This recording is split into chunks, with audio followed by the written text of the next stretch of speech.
It is a great honor for me to be here today with you graduates and on such an important day in your lives. And it turns out it's an important day for me too. I'm deeply grateful and humbled by this honor, and I want to thank the trustees and President Elaine Hansen for bringing me into the Bates community in such a meaningful way. And if I can, I would like to add that hereafter I would prefer to be referred to as Dr. Davis. I remember my own college days so fondly, and the friends I made in college truly turned out to be lifelong friends, not high school friends. Those people I couldn't care less about. As you embark on this new chapter in your lives, I'd like to talk with you a little bit about change and how it comes about or doesn't. It has seemed to me that in many areas of society, it's a common belief that progress will happen naturally on its own, that as time goes by, things will change and are changing for the better. Or we believe that the necessary change has already taken place. It's particularly true in my industry, where it seems they are continually announcing that things are better now for women actors. The fact is, the ratio of male to female characters is not only dismal, but has remained stagnant for several decades. And that isn't even the whole story. There is also a significant gender disparity that exists, with a few notable exceptions like Dora the Explorer, in the movies and the TV shows that are made for our youngest kids.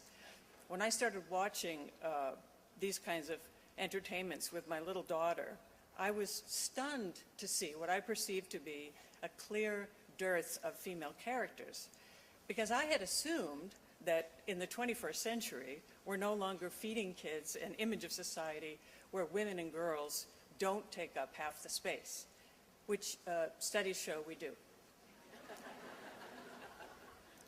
So about 4 years ago, as you heard, I launched this nonprofit program which sponsored the largest content analyses ever done of G-rated movies and TV shows made for kids 11 and under.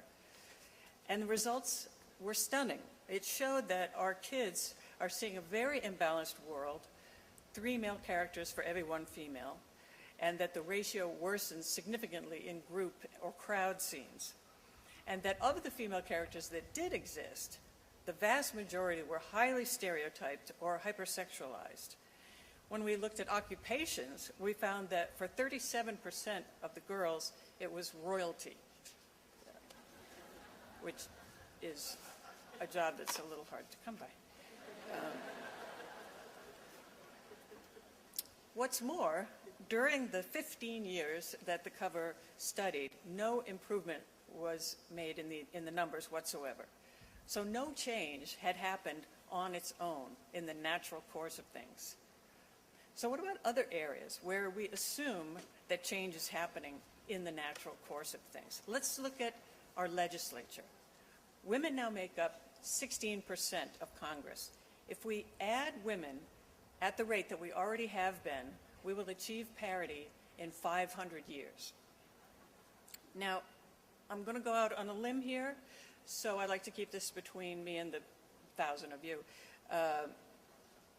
I say that that's too slow. I would like to see that cut in half, and I think a quarter of a millennium is plenty of time to achieve that.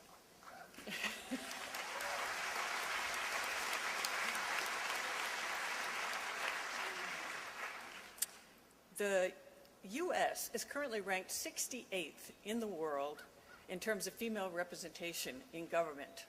68th. We're right behind Andorra. Clearly, left to itself, this pace of change is abysmal. And in so many areas of our society, change must be firmly and continuously pushed in order to be effected. But the first thing that needs to happen is for all of us to notice areas where change is necessary but is not happening or is happening too slowly. And I ask you to do so, especially in terms of men and women coming to share the sandbox equally in the spirit of brother and sisterhood, to see with new eyes, to count the women characters in the next movie you see, to encourage your women friends who have leadership qualities to run for office. Society can only benefit if more women are at the table, and that is my message to you today. I'll close with a word from Charles Malik, the former president of the United Nations General Assembly. The fastest way to change society is to mobilize the women of the world. Thank you.